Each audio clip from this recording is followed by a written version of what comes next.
Mi nombre es Valeria Cormazábal y el profesor Oliverto ya adelantó un poco.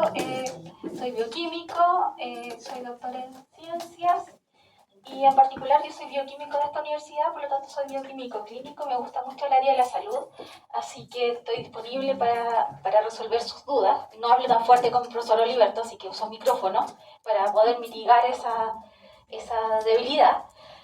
Y repitiendo un poco lo que dice el profesor Oliverto, el equipo que está dictando clases de farmacología para medicina, somos profesores bastante comprometidos, y en general todo el departamento de farmacología. Por lo tanto, una de las premisas claves para poder aprender es que ustedes no salgan con dudas del aula. Y eso significa que nos tienen que detener. Si ustedes tienen alguna duda, no hay, como se decía hace años atrás, no existen preguntas tontas, todas las preguntas son válidas, todas las preguntas son significativas, por lo tanto, tienen que detenernos y resolver sus dudas, porque a lo mejor la duda que tienen ustedes es la misma que tiene un compañero o compañera que es un poco más tímido y no se atreve a preguntar, por lo tanto, pregúntenos y esto se crea un diálogo bidireccional que enriquece aún más la clase. Con respecto a farmacología general, este es uno de los módulos donde definitivamente no tienen que memorizar, pero sí tienen que enlazar el contenido, tienen que ser capaces de ordenar la información, de conectar información, porque todo lo que yo les voy diciendo va a ir armando una historia que va a tener una lógica para poder entender cómo funcionan los fármacos a nivel del organismo, cómo se van generando los fármacos, cómo van a llegar al individuo. Por lo tanto, van a permitir explicar, por ejemplo, estas reacciones adversas, estos efectos paradójicos que pueden ocurrir en un individuo. Por lo tanto, aquí tienen que entender, comprender y aplicar. Tenemos poco tiempo, por lo tanto yo voy a tratar de ir sintetizando dentro de lo posible y dentro del seminario ir fortaleciendo a través de la aplicación de casos, de preguntas. Voy a tomar preguntas del certamen del año pasado para que las podamos ver, sobre todo las preguntas más polémicas del año pasado, de tal manera que las podamos revisar en conjunto y las podamos analizar. ¿Por qué son polémicas? Porque a diferencia de todos los otros tópicos y probablemente de muchas de las asignaturas que han visto, este es el único módulo donde no hay memoria. Es entender. Y si entienden, van a poder aplicar. Esto casi como Sherlock Holmes. Eso es mecanismos generales. Es entender, es analizar, es correlacionar para poder desarrollar una respuesta. Ahora, como en la primera clase, igual va a ser más relajada. Vamos a hablar de vocabulario farmacológico, vamos a adquirir algunos conocimientos de efectos de acción de fármacos, conceptos de farmacotécnica y vamos a hablar de vías de administración. Siempre la primera clase funciona, más o menos. La farmacología, como definición, lo voy a leer, se define como el estudio de la interacción de moléculas con los sistemas vivos a través de procesos bioquímicos mediante la unión con receptores farmacológicos para regular, activar, inhibir procesos corporales normales. ¿Qué quiere decir esto? Finalmente, esta definición dice que la farmacología lo que hace es modular un proceso biológico. No crea funciones nuevas, sino que modula una función que ya existe. No genera vías de inhibición, sino que lo que ya existe lo modula.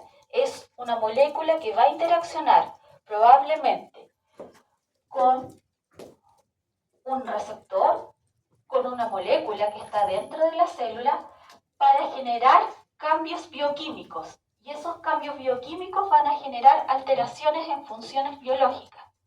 Ahora, ¿qué busca la farmacología con alterar esas funciones biológicas? Tratar que el individuo pase de un estado que puede ser patológico hacia un estado fisiológico. O, si el individuo está en un estado fisiológico normal, entregar herramientas para que se prepare para enfrentar un proceso patológico, por ejemplo, las vacunas. es un fármaco que se administra para preparar al individuo para enfrentar un proceso patológico. Entonces, siempre el objetivo primordial de la farmacología va a ser beneficiar al paciente, pero de manera racional y estricta. Por lo tanto, desde el punto de vista de la farmacología, se tiene que administrar un fármaco a un paciente cuando lo necesita y se tiene que retirar cuando este paciente ya no lo necesita. Ahora, ¿por qué es importante retirarlo cuando ya no lo necesita? Porque si el fármaco se mantiene por un tiempo que no corresponde, a una dosis que no corresponde, o cuando se administra un medicamento no adecuado para el paciente, este objetivo se pierde. Y finalmente, este fármaco que parecía ser algo beneficioso, se puede transformar en algo complejo, como un veneno. Y en el fondo, y aquí hay algo muy cierto, la dosis o el tiempo de exposición hace al veneno. En términos reales, ¿qué significa esto? Tomando un poco igual las palabras del profe Oliverto, donde aterrizamos el conocimiento farmacológico. Todo depende del punto de vista. Si nosotros pensamos en una molécula muy sencilla, como la glucosa, y esto también lo digo varias veces, y en otros cursos también lo he dicho, la glucosa es fundamental para la vida. Por lo tanto, pensamos que la glucosa es un nutriente esencial, es importante para todas las funciones biológicas, por lo tanto la necesitamos. ¿Ok? Y la glucosa es buena. Pero ahora cambiemos el contexto. ¿Qué es la glucosa para un individuo diabético? ¿Es buena o es mala? Es mala. Por lo tanto, si no se administra un medicamento de manera no estricta, no racional, a un paciente que no lo necesita, ese medicamento pasa a transformarse en un veneno. Entonces, no todo es 100% bueno. Depende del contexto, el tiempo y la dosis. Y eso es un principio que aplica a todo. Medicamentos o compuestos naturales. Ahora, si consideramos en tratar a la farmacología como algo utópico y querer generar un fármaco perfecto, y esto para poder introducir, porque vamos a tener que estudiar tantas cosas en farmacología en general. Si pensamos en un fármaco perfecto, nos gustaría, por ejemplo, que el fármaco llegue rápido al lugar de acción. Si me duele la cabeza, ojalá tome el medicamento y llegue inmediatamente. Entonces, que el transporte sea eficiente. Y la etapa de la farmacología que estudia el transporte eficiente se llama etapa farmacéutica y farmacocinética, que lo vamos a ver desde el punto de vista de la farmacología general. También nos gustaría, como fármaco perfecto, que si nos duele la cabeza, el fármaco ojalá llegue a los receptores que están siendo activados y que generan el dolor de cabeza y no lleguen a ningún otro lugar, que no activen ningún otro receptor o que no modulen otro receptor. Por lo tanto, nos gustaría que el fármaco tuviera alta afinidad y no eligiera ninguna otra molécula. Y esta afinidad, o cómo elige el receptor, es lo que se llama etapa farmacodinámica, que también la vamos a estudiar en farmacología general. Alta afinidad, alta especificidad, que sea selectivo, etapa farmacodinámica. Y además queremos que se desactive de manera oportuna. Supongamos que tenemos dolor de espalda y tomamos un relajante muscular. Espectacular. Tenemos nuestros músculos relajados. Ya no hay contracción muscular. Pero ¿sería eficiente estar con todos los músculos, la musculatura relajada un día, 2 días, 3 días, para siempre? Recuerden que toda la musculatura estaría relajada. ¿Qué pasaría con el control de esfínter a lo mejor? Entonces el fármaco se tiene que desactivar en algún momento. Entonces un fármaco perfecto también tiene que poder desactivarse. Y eso lo estudia la farmacocinética. Ahora, cada uno de estos aspectos va a depender de la vía de administración, de la naturaleza física de los fármacos, si es líquido, gaseoso, si es sólido, del tamaño, de la carga, de la composición atómica del fármaco. Eso va a definir la afinidad, la especificidad, la selectividad. Ahora, todavía hablando de generalidades, ¿cómo vamos hasta ahí? ¿Bien? ¿Sí? Ya. ¿Cómo actúan los fármacos? El fármaco le vamos a llamar al principio activo. Fármaco es el compuesto que va a generar todos los cambios biológicos, así que cuando hablemos de fármaco es el principio activo. El fármaco, como ya les dije, no genera funciones biológicas nuevas, por lo tanto va a existir en la célula una molécula que va a generar una función biológica al unirse a un receptor. Por lo tanto, esa molécula se va a llamar ligando natural o ligando endógeno. ¿Qué es lo que haría un fármaco si actúa sobre este mismo receptor? Un fármaco podría actuar como agonista, es decir, imitar lo que hace el ligando endógeno. Si el ligando endógeno para este dibujito es una llave, el fármaco agonista sería algo que hace exactamente lo mismo. Abrir esta cerradura. Imita lo que hace el ligando endógeno o el ligando natural, pero de manera más eficiente, más fácil. Y un fármaco también podría actuar como antagonista, es decir, generar un efecto en el cual impide que el ligando natural se una.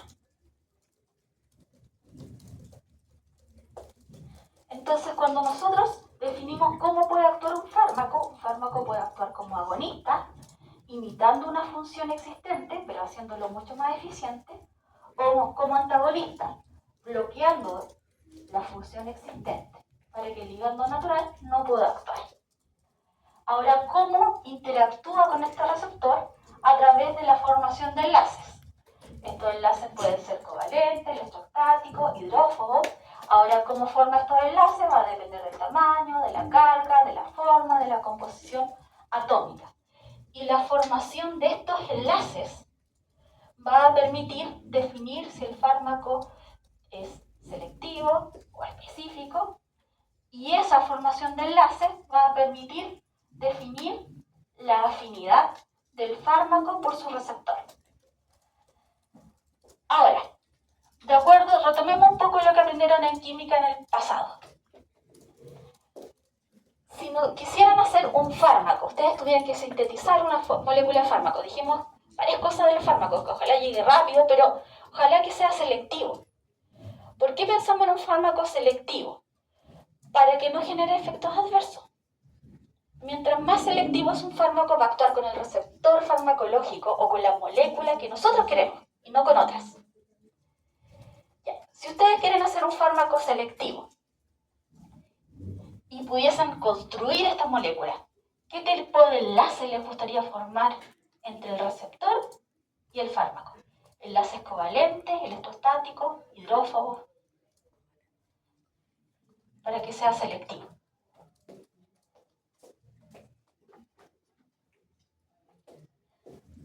La selectividad implica esto.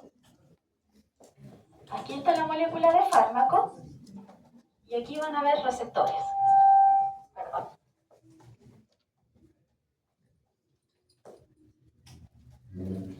La selectividad significa que el fármaco tiene la capacidad de reconocer cuál es su blanco entre distintos receptores que están disponibles. Vamos a suponer que el blanco, donde se va a unir el fármaco, es el receptor en forma de lunita. Por lo tanto, un fármaco va a ser selectivo si se da cuenta que se tiene que unir a la lunita y no al triangulito ni al horqueta. Vamos a hacer otro que sea.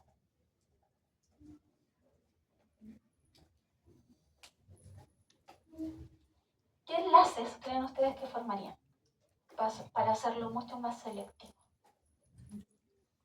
¿Covalentes o iónicos? Covalentes. O irreversibles. Una opción,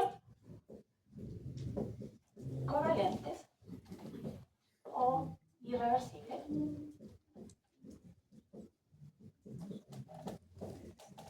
La otra opción sería que fueran enlaces débiles para definir todos los otros. Está el iónico, hidrostático, hidrofóbilo, serían enlaces reversibles.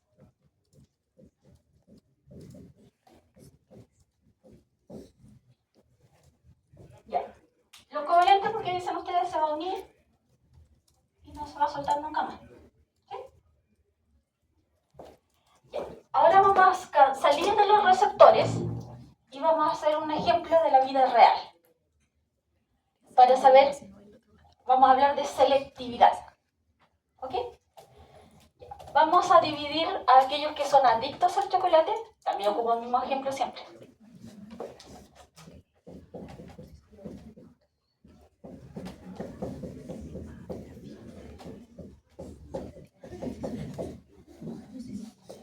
Y los chocolates. Ya. Un chocolate lovers le da lo mismo que tipo de chocolate se come. ¿Sí? Blanco, negro, distinto porcentaje de cacao, porque le gustan los chocolates, con maní, sin maní, con almendras, sin almendras. Le gusta el chocolate. ¿Hay alguien que no le guste mucho el chocolate aquí? Ya. Si tuviera que comprarse un chocolate, ¿qué características tendría que tener el chocolate para que se lo pudiese comer? Ya, leche. ¿Qué más? ¿Con almendras, sin almendras, con maní, sin maní? Almendras.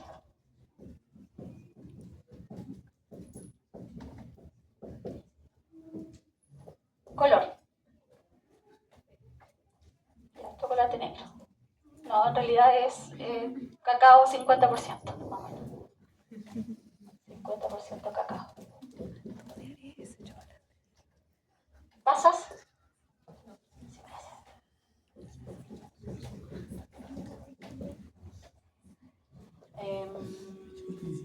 ¿Marca?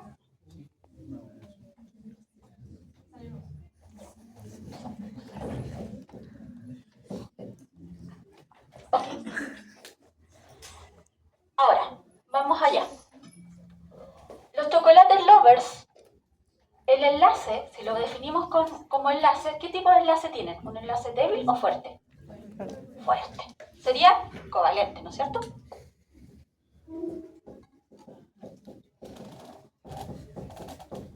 ¿Su compañero que no le gusta el chocolate? ¿Un enlace? Débil. ¿Cuál es más específico? El débil. Un enlace débil es mucho más específico porque necesita cumplir muchos requisitos para poder unirse.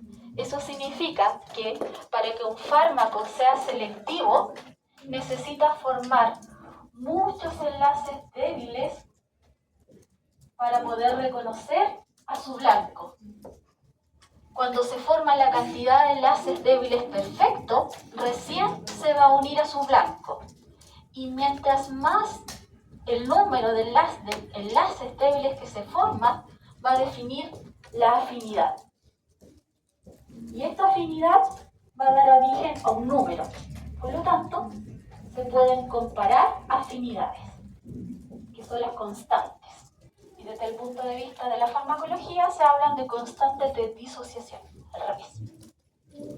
Entonces, un fármaco es altamente selectivo cuando forma muchos enlaces débiles, porque necesita que esté todo el ambiente necesario para que se formen estos enlaces. Ahora,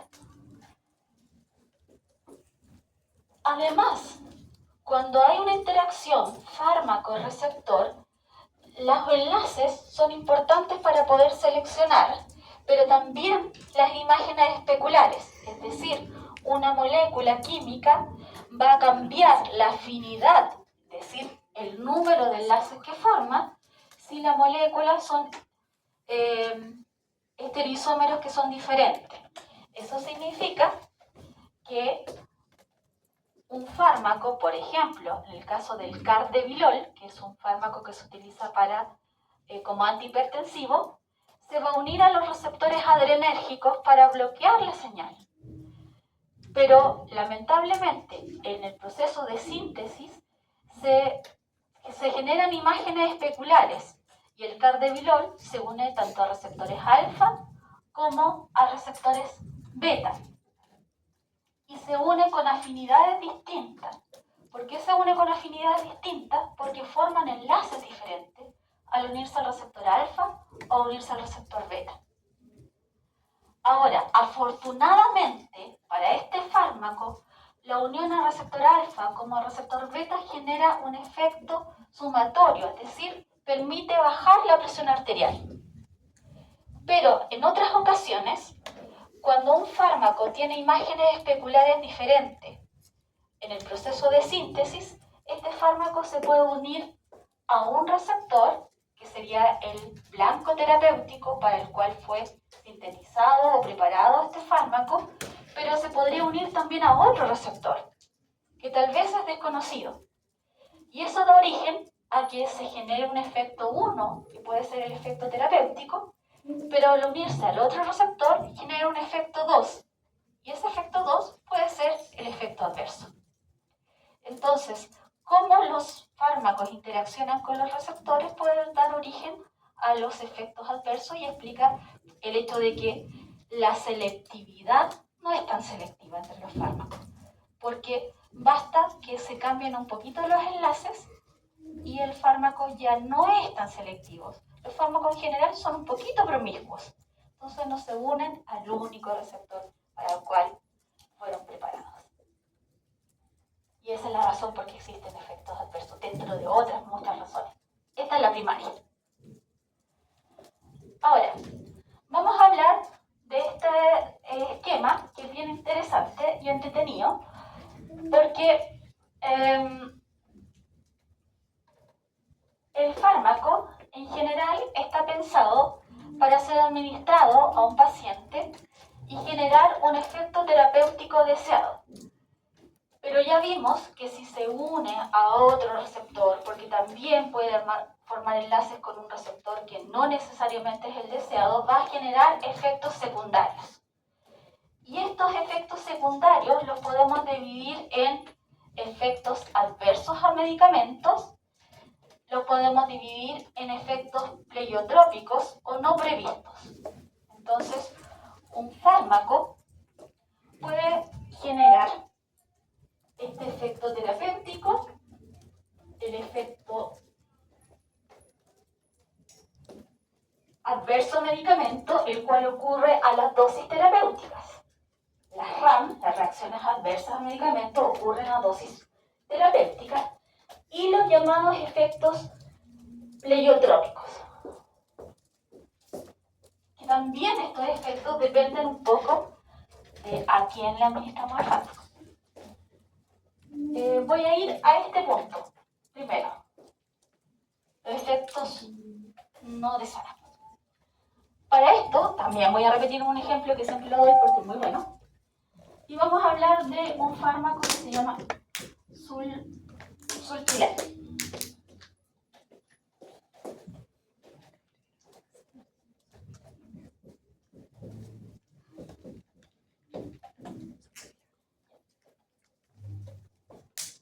El efecto, voy a citar un poco, el efecto pleiotrópico puede ser beneficioso,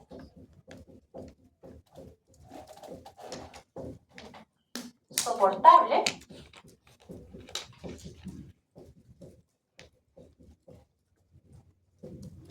o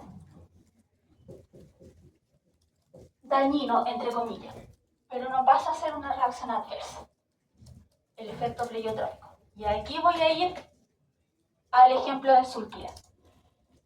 El Sulpilan es un fármaco cuyo efecto terapéutico esperado es un efecto antidepresivo.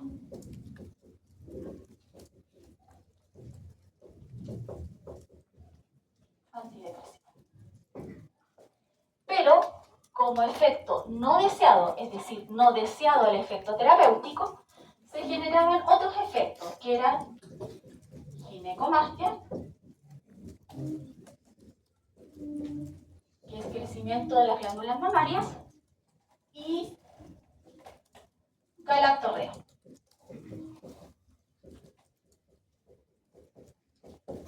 producción de leche.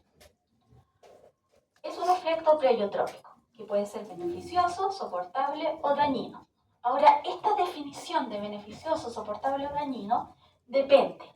¿De qué depende? Depende según cómo se mire la canción. Ya, entonces vamos a ver, para no demorarme, vamos a hacer unos dibujitos rápidos. Ya, paciente 1, todos los pacientes van a tener la misma edad. Todos los pacientes van a ser...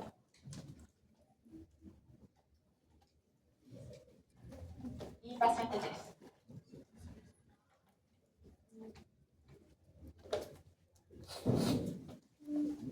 Ya, tenemos 3 pacientes. Los tienen la misma edad, más o menos la edad de ustedes, misma edad. Paciente 1, les vamos a dar sulpiram y va a tener sus efectos pleiotrópicos, ginecomastia, galactorrea.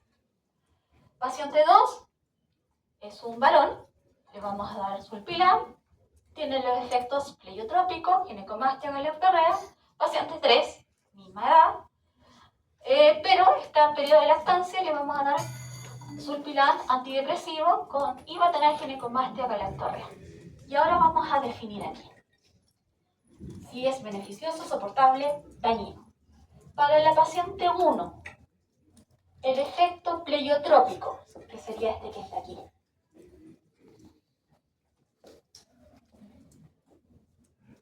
¿Cómo lo clasificamos? ¿Como beneficioso, soportable o dañino? Soportable. Soportable, podría ser. Para el paciente 2. Dañino. Dañino, dice el porcentaje del público. Y para el paciente 3. Beneficioso. Beneficioso. Entonces, según cómo se mire. Ahora yo le voy a cambiar la mirada.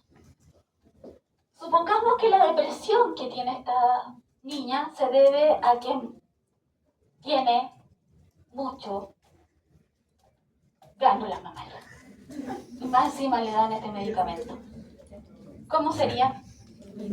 Dañino, según cómo se mire. Supongamos que este individuo te dijeron que era dañino, que tuviera ginecomastia y galactorrea. Y a lo mejor es flaquito, súper flaquito, flaquito, flaquito. Y que tenga ginecomastia, podría decir, oh, ahora tengo pectorales. Podría ser. Todo según cómo se mire. Y en este caso va a ser siempre beneficioso, ¿se da cuenta? Porque a lo mejor su problema es que tenía poca leche, o ella pensaba que tenía poca leche, o porque el ambiente le dice, oh no, tú tienes poca leche. Siempre el entorno de la mujer que está en periodo de lactancia y siempre primeriza, siempre dice, no, la guagua tiene hambre, está llorando porque tiene poca leche. Ya, para ella es beneficioso. Entonces, todo depende cómo se mire este efecto pleiotrópico. Pero aquí hay que preguntarle, más que la visión personal del médico tratante, es al paciente. ¿Qué le parece que tenga ginecomastia y galactorrea? No, puede que le dé lo mismo, puede que sí le importe, o que sea cool, de repente produce un poco de leche. Depende del paciente. Entonces eso lo tienen que consultar. Ya. Ahora vamos a las RAM, reacciones adversas al medicamento. Las RAM se clasifican de acuerdo a cómo se generan en RAM de tipo A, B, C, D, E, F. Las RAM tipo A son características del propio fármaco, es decir, cuando se generó el fármaco se sabía que el uso del fármaco iba a generar un problema. Por ejemplo, el uso crónico de aspirina está vinculado a las úlceras gástricas. Es una RAM de las aspirinas. O el uso de antineoplásicos induce caída del pelo. Es una RAM del fármaco, de las características propias del fármaco. Las RAM de tipo B son características de la persona de quien recibe el fármaco. Por ejemplo, las personas que son alérgicos a la penicilina, al ibuprofeno, al naproxeno, es la persona que reacciona mal contra esa molécula. Las RAM de tipo C son propias de la administración crónica de un fármaco. Y aquí tengo un spoiler para las clases que le voy a hacer en el futuro. que son los glucocorticoides. Después de un tiempo de uso de glucocorticoides, se generan efectos adversos, sobre todo metabólicos. Pero uno de ellos es la pérdida de la masa ósea. Por lo tanto, un paciente que usa glucocorticoides por mucho tiempo, hay una alta probabilidad que desarrolle osteoporosis, producto del uso crónico de un fármaco, RAM de tipo C. Las RAM de tipo D aparecen tiempo después de la suspensión del fármaco. Esto quiere decir, por ejemplo, que se está tratando un paciente que tiene cáncer de próstata y está siendo tratado con un fármaco inhibidor hormonal.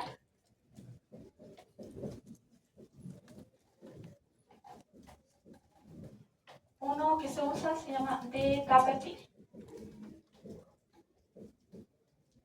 Este bloqueador hormonal disminuye los niveles de testosterona. Ese es el objetivo, bajar los niveles de testosterona.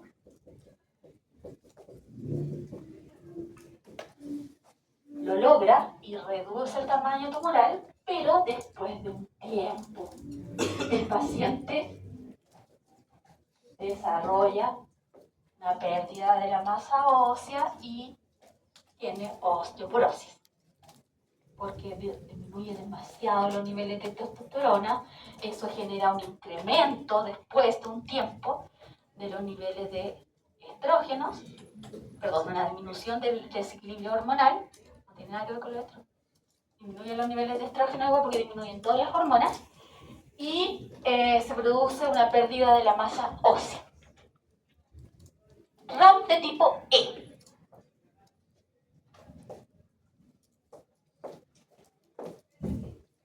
Voy a volver a los glucocorticoides. Los glucocorticoides, está hipotálamo, hipófisis, suprarrenal.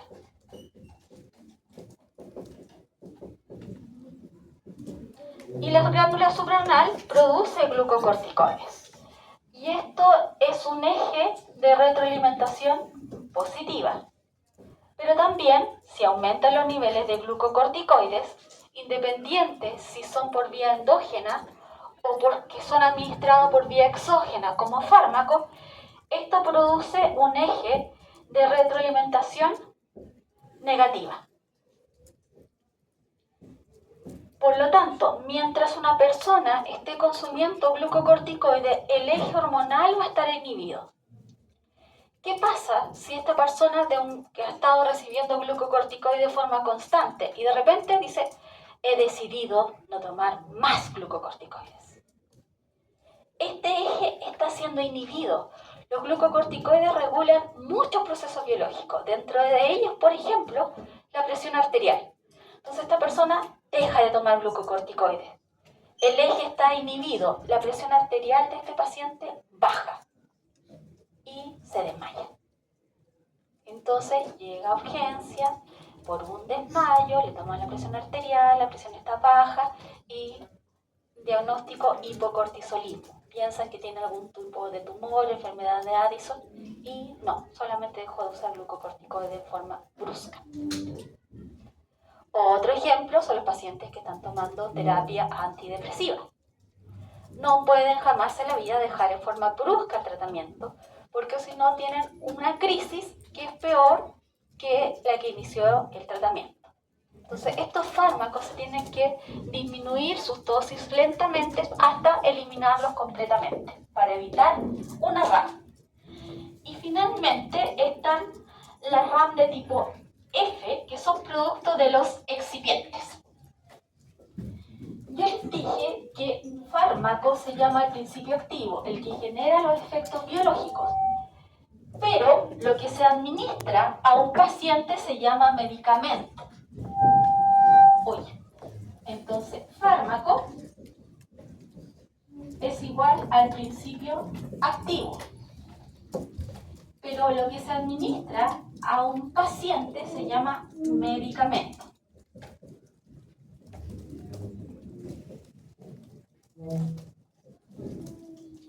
Medicamento.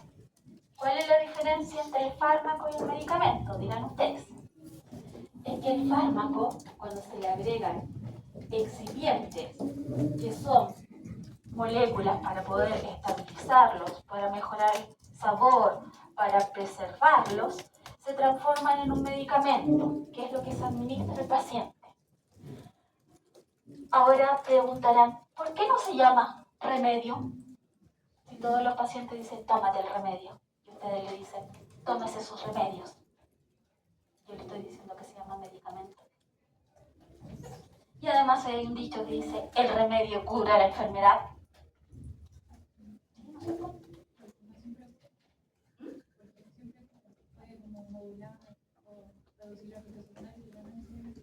Sí, esa es una razón, pero porque el remedio además es una definición más amplia. Supongamos que tienen un esguince. ¿Qué necesitan hacer para solucionar el problema del esguince? Inmovilizar, temperatura, antiinflamatorio. Y fíjense que dentro del listado antiinflamatorio pasa a ser parte del remedio. El remedio es el conjunto de actividades que van a ayudar a curar la enfermedad, que son todo lo que ustedes me mencionaron. Y el medicamento es uno más, el antiinflamatorio. Entonces el medicamento es el fármaco que está formulado, ya sea en una tableta, en un jarabe, en una inyección, formulado porque le agregamos excipientes para estabilizarlo, para generar distintas vías de administración, pero lo que se administra a un paciente es un medicamento. Y aquí aparecen las RAM de tipo F, porque aparecen pacientes que son alérgicos a los excipientes, y por eso aparecen pacientes que no les da lo mismo la marca de medicamento.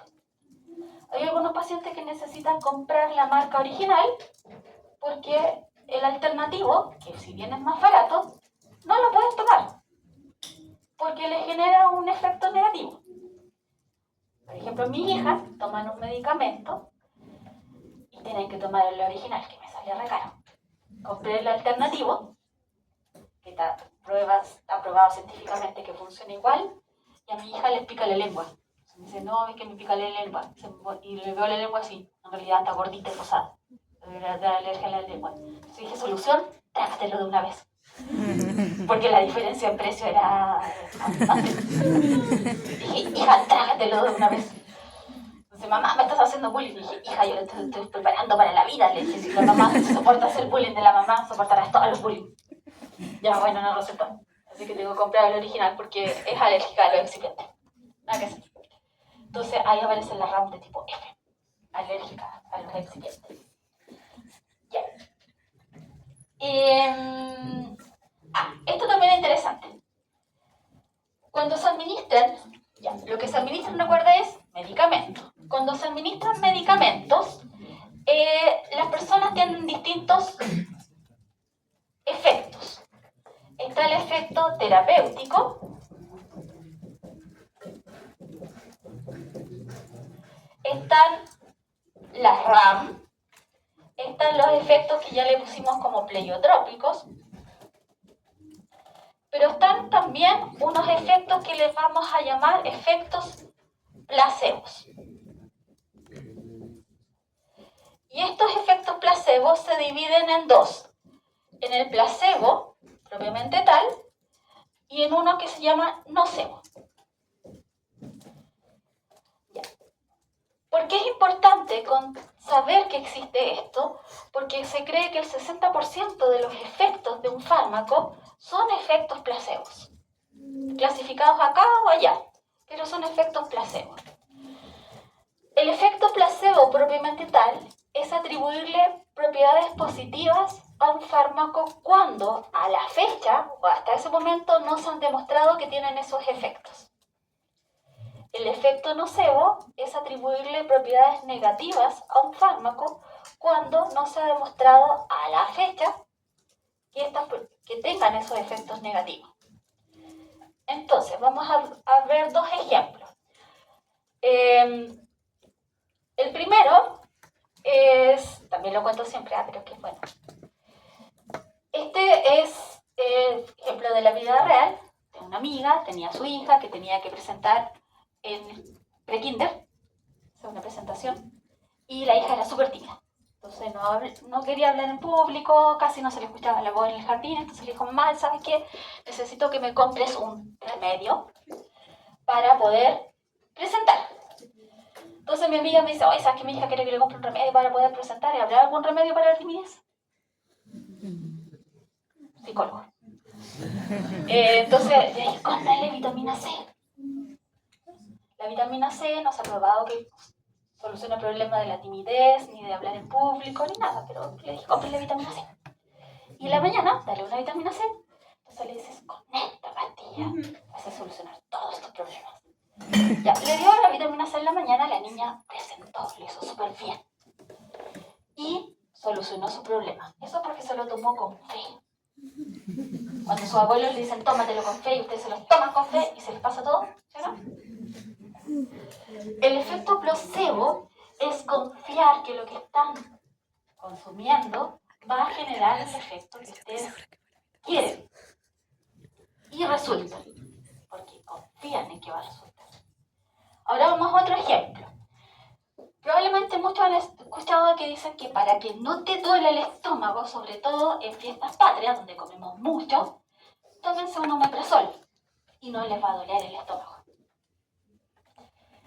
Ya, el omeprazol les cuento que no les trata el dolor de estómago, salvo que tengan reflujo gastroesofágico y el dolor se produzca por un ardor producido por el aumento de la secreción ácida.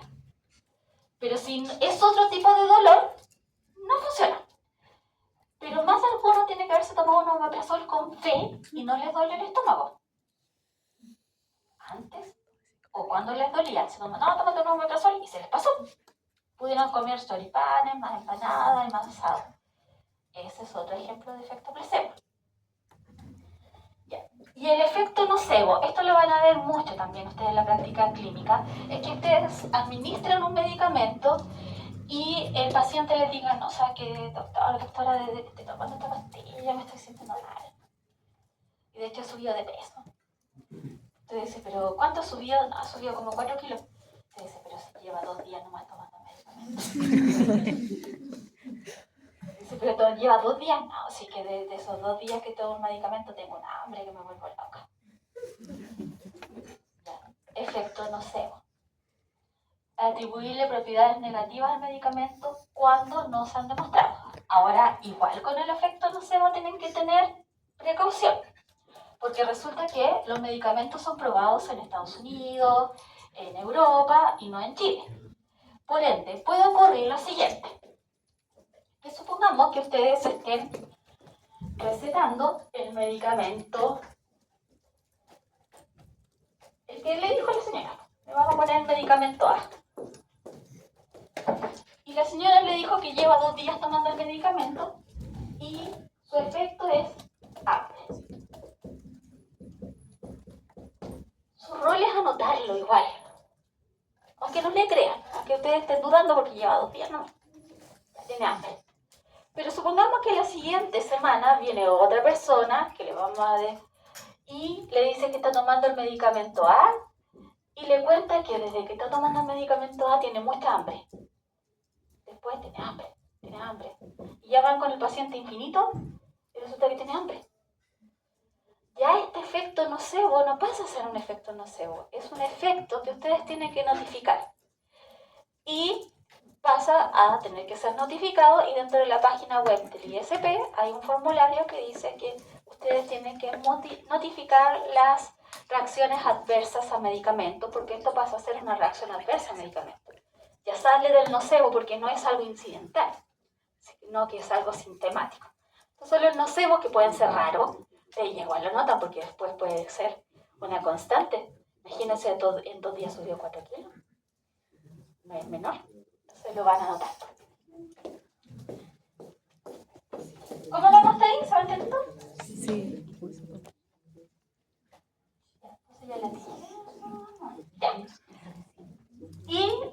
medicamentos pueden ser, ¿sí?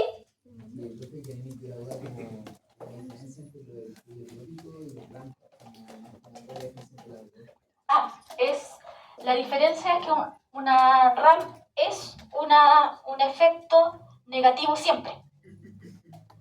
Y el efecto pleiotrópico va a depender de cuál es la visión del paciente con respecto a la clasificación, si es dañino o no dañino. Eso es. Bueno, un fármaco puede ser utilizado para acciones fisiológicas, como por ejemplo las vacunas, profilaxis, y la mayoría de los usos son desde el punto de vista patológico. Y los fármacos pueden actuar de manera específica o inespecífica, y en general lo que hacen es modificar funciones biológicas.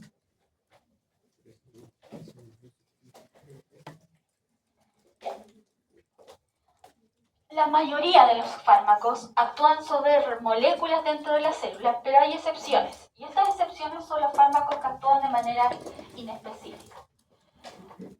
¿Por qué actúan de manera inespecífica? Porque no se unen a ninguna molécula, sino que modifican procesos físico-químicos. No hay una dosis establecida, no hay un blanco terapéutico, y la dosis es hasta que haga efecto. Por ejemplo, si hay una intoxicación con medicamentos o por lo que sea, se le da carbón activado al paciente hasta que bote todo lo tóxico. Si hay estreñimiento, se le da laxante hasta que funcione.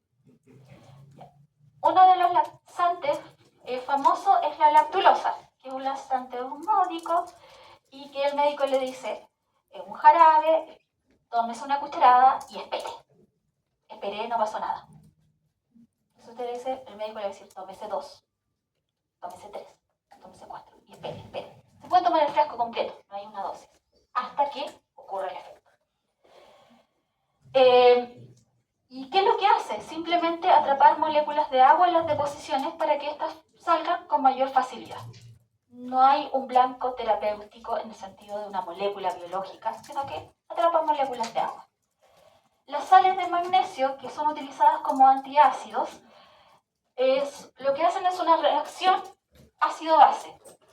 En el pH, en el estómago, se liberan muchos protones y eso genera la acidez, y las sales de magnesio son hidróxido de magnesio, por lo tanto agregan OH y neutralizan. Si el estómago produce más protones, necesitan más sales de magnesio. Mientras más protones hay, más sales de magnesio tienen que administrar. Entonces no hay un blanco, sino que una reacción físico-química. Y después, cuando el profesor Oliverto le hable de hipercolesterolemia, le va a contar que existen unas resinas de intercambio iónico, que son sales que se administran a los pacientes que tienen altos niveles de colesterol, y estas sales se disuelven en agua, el paciente las consume y atrapan moléculas de lípido. Atrapan lípidos. Por lo tanto, los atrapan y después se eliminan por las deposiciones. No hay un blanco terapéutico. Sin embargo, la gran mayoría de los fármacos interaccionan con moléculas propias de las células, modulan una función biológica, actúan de manera específica por la formación de enlaces, hay una relación estructura-función con el blanco y por lo tanto se necesitan dosis que son definidas. No es esperar hasta que haya efecto, sino que hay dosis.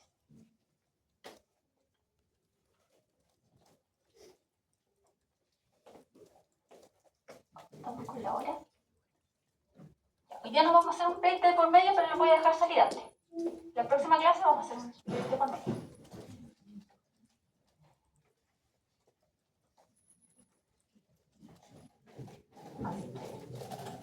Ya. Ahora, después de haber visto este concepto general, vamos a hablar un poco de cómo se generan los fármacos. Entonces, durante la historia de la farmacología, la mayoría de los fármacos se buscaban a través de las hierbas medicinales, se observaba si este fármaco servía para el dolor de guatita, entonces se buscaba el compuesto activo. Y de hecho esto se sigue haciendo, tratando de ir a buscar, por ejemplo, plantas en la Antártica para poder descubrir antibióticos nuevos. Y hay una historia entretenida de aquí de Chile, donde una industria farmacéutica sino que les dijo a sus a sus trabajadores que se iban de paseo a algún lugar exótico, trajeran muestras de hongos para poder encontrar antibióticos nuevos, que es lo que más se necesita, búsqueda de antibióticos nuevos por la alta resistencia. Entonces, la persona vino de paseo a Rapa Nui y encontró un hongo. Llevó el hongo para donde sea, que no era Chile. Extrajo un compuesto activo y resulta que era re bueno el compuesto activo para matar bacterias.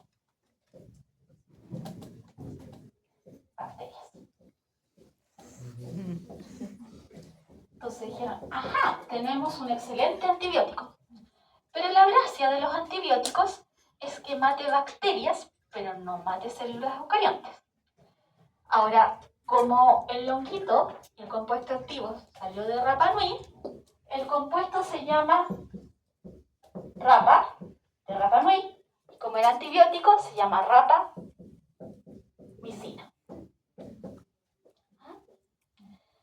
Entonces dijeron, espectacular, tenemos un nuevo antibiótico. Pero resulta que probaron en células eucariontes y también las mataban. Entonces ya la rapamicina no sirvió para nada. Bueno. Pero esa es la forma antigua de buscar fármacos. Luego la farmacología tenía que modernizarse y se transformó en algo que se llama diseño racional de fármacos, que es una estrategia moderna en la cual se buscan moléculas, diseñar moléculas en base al conocimiento de la patología.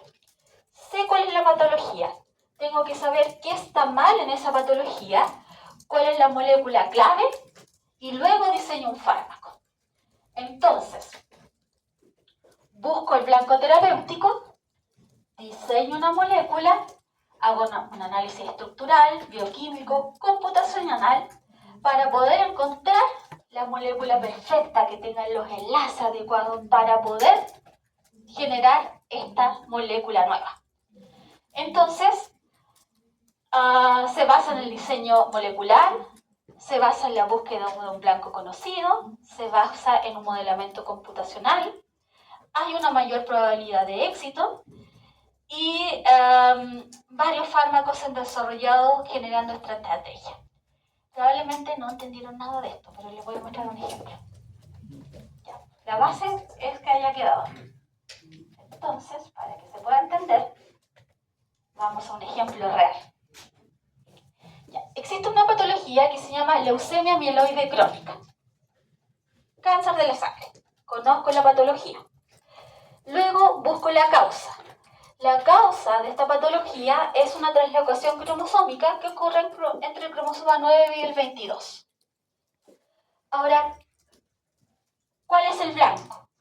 Cuando se genera esta translocación, se genera una proteína nueva que se llama proteína BCR-ABL. Esta proteína nueva es una quinasa que induce proliferación celular.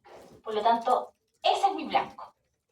Ahora, ¿cuál es la ventaja? Que la proteína BCR-ABL no existe en la vida real, solamente en esa translocación cromosómica. Entonces se tiene la proteína, se hizo el diseño del blanco, el diseño estructural del blanco. Luego se buscó cuál era el sitio activo. Y cuando se tenía el sitio activo, que es un sitio de unión a quinasa, se desarrolló una molécula que fuera específica y selectiva, que solamente generara enlaces con ese sitio activo. Y ahí apareció el primer fármaco diseñado en forma racional que se llama imatinib, que es súper famoso. El imatinib llegó a salvar la vida de los pacientes con leucemia mieloide crónica. Y de hecho el primer paper dice, hemos curado la leucemia mieloide crónica. Así, ¡wow! Pero hay algo que tienen que aprender. Si pudiesen atribuirle características humanas a una célula cancerígena, son súper inteligentes. Por lo tanto, si ustedes fueran células cancerígenas y yo acabo de desarrollar un fármaco en contra de su sitio activo. Y la estoy matando a todas. ¿Qué harían ustedes? Cambio el sitio activo. Eso es una célula cancerígena. No cambió nada más de la proteína, solo el sitio activo. Pero soy científico y ya sé que cambiaron el sitio activo. Ahora cambien, y son científicos ustedes. ¿Qué harían?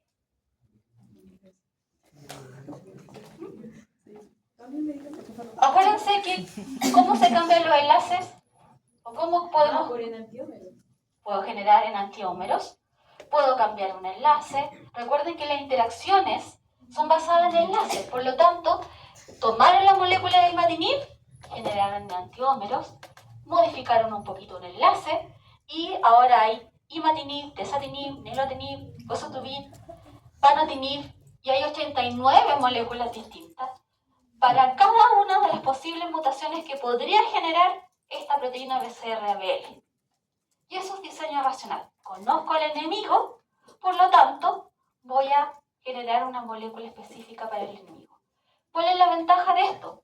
Que esta proteína solamente existe en cáncer, por lo tanto los efectos adversos son menores, porque no existe una BCR-ABL en las células que no son cancerígenas. Entonces generamos todas estas ventajas que, acuérdense, la primera diapositiva, que era un fármaco perfecto. Esto es más o menos lo más cercano a un fármaco perfecto, salvo que la célula cancerígena es súper inteligente. Si no fuera por eso, la verdad es que el titular hubiese sido real. Hemos curado la leucemia amiloide crónica. Diseño racional. Ahora, ahora esta cosa maravillosa que es generar este fármaco en base al diseño racional pueda salir al mercado, lamentablemente se necesitan 20 años. Entonces, cuando ustedes escuchan una noticia que dice a nivel de laboratorio se ha descubierto una nueva molécula que trata el cáncer, si dice a nivel de laboratorio significa que en 20 años más va a estar en el mercado. ¿Por qué? Porque significa que están solamente en la etapa de descubrimiento.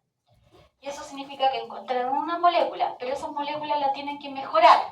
Y esto es como un embudo. Etapa 1, una molécula o muchas moléculas, y luego van haciendo estudios preclínicos en animales, luego vienen los estudios clínicos en humanos, hasta que finalmente sale al mercado. Ahora, los estudios in vitro que se hacen a nivel de laboratorio pueden durar hartos años hasta que encuentren esa molécula que es más o menos perfecta. Luego se hacen pruebas en animales para evaluar eficacia, selectividad y mecanismo, que pueden durar 4 años.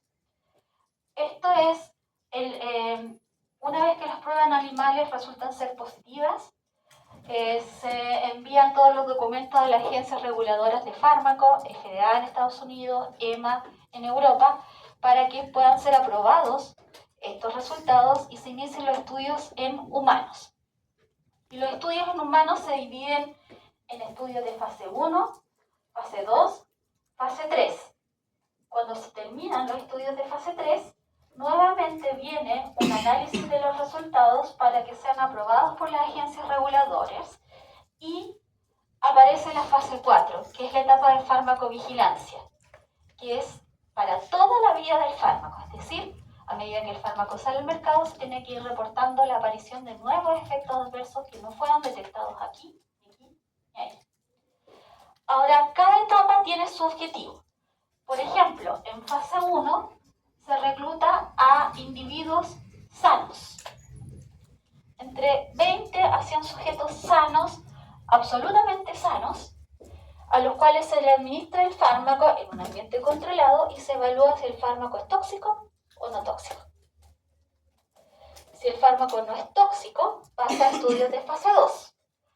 Y aquí se trabaja con pacientes. Supongamos que quieren probar que el fármaco disminuye la glicemia. Entonces se reclutan pacientes diabéticos y se le administra el fármaco. Y se evalúa si el fármaco baja o no la glicemia. Se evalúa si es seguro para los pacientes diabéticos. Se evalúa cómo llega el fármaco a la sangre. Y aquí se reclutan entre 100 a 200 pacientes. Y en fase 3 se evalúa nuevamente si funciona. Pero si funciona, ¿comparado con qué? Con los fármacos que ya existen. se evalúa si es igual a lo que ya existe, si es mejor a lo que ya existe, si es igual, pero si tiene menos efectos adversos, podría salir al mercado. Y farmacovigilancia. Bueno, todo esto dura más o menos 20 años. Mucho tiempo, dirán ustedes. Esto es un resumen. El objetivo final de todas estas fases es tener la certeza de que los fármacos que salen finalmente son seguros y son eficaces a largo plazo. Ahora, ¿por qué hay tanta regulación? ¿Y por qué, pensando en que existen patologías que necesitan medicamentos rápido y ya? Porque antes, esto aparece recién esta normativa en el año 60, antes del año 60 no existía esta normativa, y como no existía la normativa, los fármacos salían al mercado sin tanta reglamentación, y la reglamentación fue cada vez más estricta hasta que aparece el caso de la talidomida. Esto es en el año más o menos 1957, en el cual aparece un fármaco que se llama talidomida, que tenía un efecto sedante y además inhibía las náuseas y los vómitos matutinos. Por lo tanto, dijeron, este es un fármaco perfecto para los pacientes que tienen náuseas y vómitos matutinos. ¿Qué pacientes cumplían esas características? Las mujeres embarazadas. Por lo tanto, habían hecho unos pequeños estudios en ratones y en ratones parecía ser no tóxico, pero no hicieron estudios en ratones embarazados, sino que en ratones. Entonces lo empezaron a distribuir gratis en las clínicas y hospitales del área obstétrica en Europa y en algunos países de Sudamérica. Y al cabo de un tiempo aparece esto que ahora llamamos farmacovigilancia y lo que yo les decía, notificación de efectos nocivos. Bebé 1 nace con alteración en la formación de las extremidades superiores e inferiores y las características de las extremidades superiores e inferiores eran parecidas a las de las focas, por lo tanto a esta patología se le llamó focomelia. No había desarrollo de extremidades superiores e inferiores y en algunos casos no había desarrollo, por ejemplo, del paladar. Un caso, 2 casos, 3 casos, hasta más de 12.000 casos. Esto llevó a que el fármaco fuera retirado del mercado, demandas iban y venían, y ¿cuáles fueron las lecciones aprendidas? Estudios rigurosos, evaluación de riesgo, vigilancia, post-comercialización. Obviamente todavía hay hijos nacidos de la talidomida, si esto fue en el año 1960, no están tantos años atrás. Ahora, cuando buscaron cuál era la razón, eran los enantiómeros. Cuando se fabricaba la talidomida, se generaba el hermano gemelo bueno, que era el sedante, el hipnótico, el que generaba la disminución de las náuseas, pero también se generaba el hermano gemelo malo, que era la imagen especular, que se unía a receptores que impedían la formación de todas las estructuras celulares.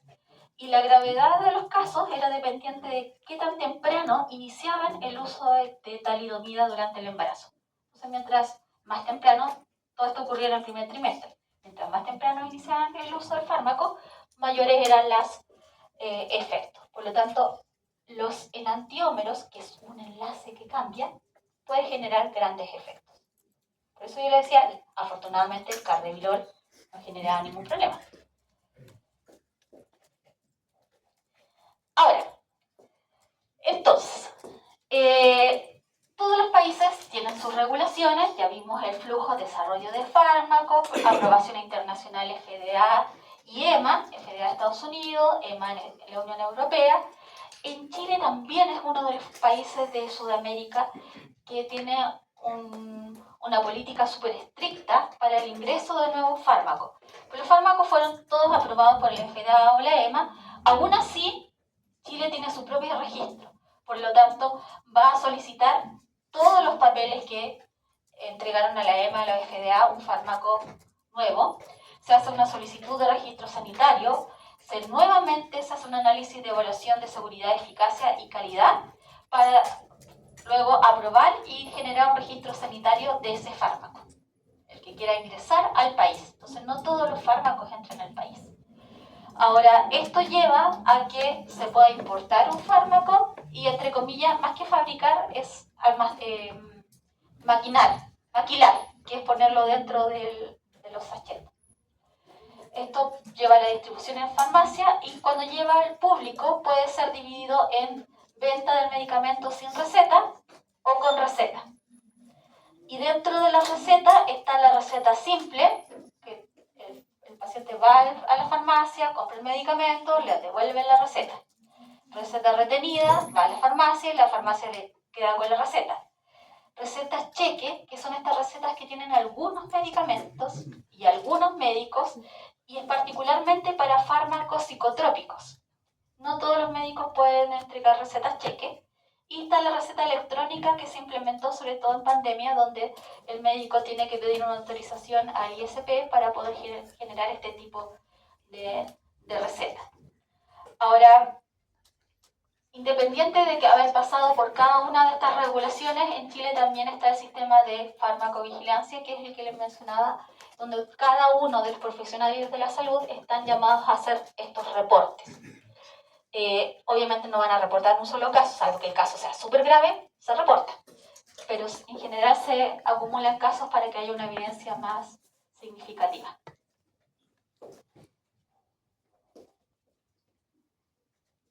¿Dudas? ¿Por el momento? Ya. Voy a partir de aquí para poder retomar un nuevo tema que se llama reposicionamiento de fármacos. Entonces yo les contaba Rapa Nui, bacterias, rapamicina, mataba células eucariontes, por lo tanto el fármaco quedó almacenado en una náquera. Ahora este fármaco pasó por estudios de fase, pasó por preclínico y alcanzó hasta fase 1 nomás, porque ahí los pacientes se empezaron a enfermar.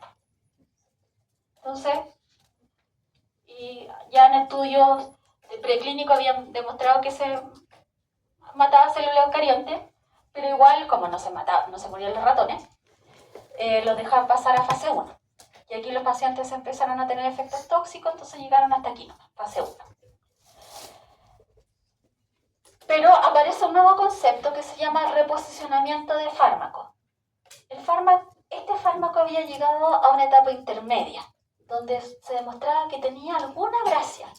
Mataba bacterias y mataba células eucariontes. Entonces se pensó lo siguiente: ¿en qué patología sería interesante matar células eucariontes? Cáncer y enfermedades autoinmunes. Por lo tanto, se le dio una segunda vida al fármaco. Se siguió con fase 1, pero ahora con otro objetivo, y después en fase 2 ya no fue un estudio para probar si servía como antibiótico, sino que en particular, más que en cáncer, se centraron en enfermedades autoinmunes.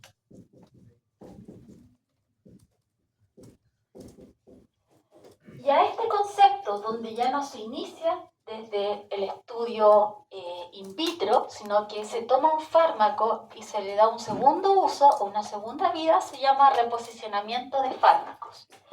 Y este proceso tiene como objetivo tratar de acortar el tiempo de desarrollo de un fármaco y buscar propiedades nuevas. Ahora, ¿en qué se basa? Se basa en el conocimiento del mecanismo de acción.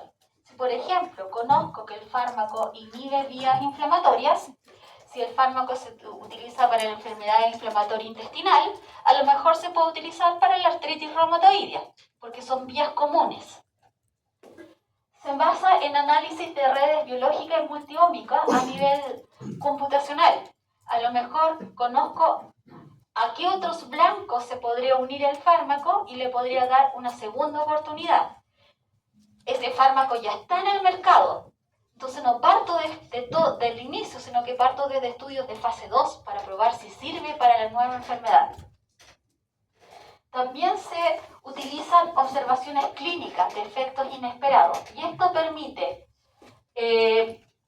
acortar el tiempo de desarrollo, disminuir los costos, disminuir la toxicidad y ampliar el uso de fármacos ya existentes.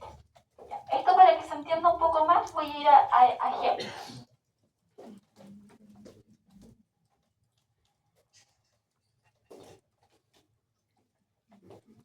Por ejemplo, el sildenafil. Este es como famoso por el uso.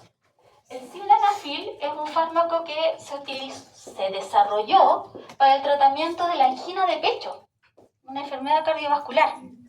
Y el objetivo era generar un efecto vasodilatador para los pacientes que tenían angina de pecho.